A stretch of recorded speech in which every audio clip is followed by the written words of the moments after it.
kasama mula sa Batangas na parating din ngayon. Dahil mula kahapon, may mga 500 tayo na mga kababayan mula sa unang distrito ng Batangas na nakiisa sa panawagan ng Transparency for a Better Democracy sa Liwasang Bonifacio. At ngayong umaga ay nagtutransfer ng venue.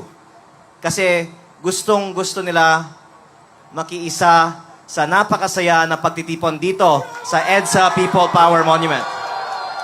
We are one.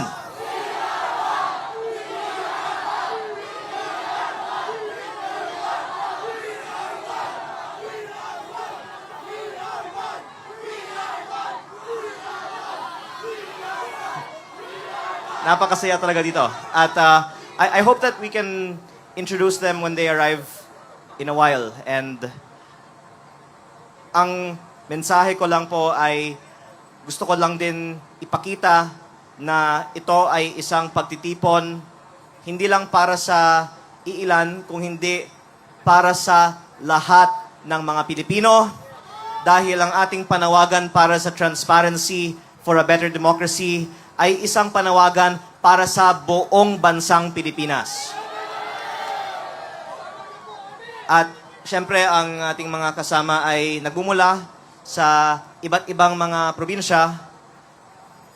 Marami sa atin syempre ay taga Maynila. Hello po sa mga taga Maynila. Marami din ay taga Central Luzon. At syempre, maraming mga taga Region 4A at 4B at Southern Luzon.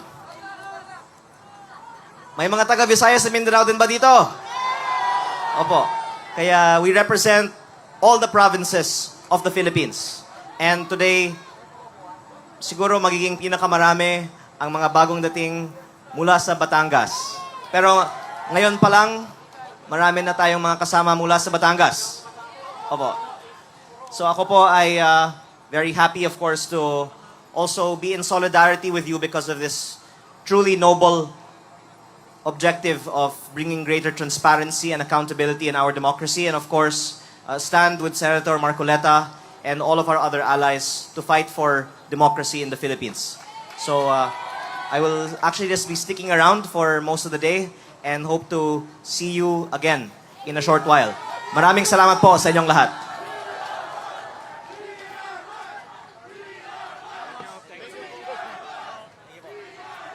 Mga kababayan, 10 palakpak!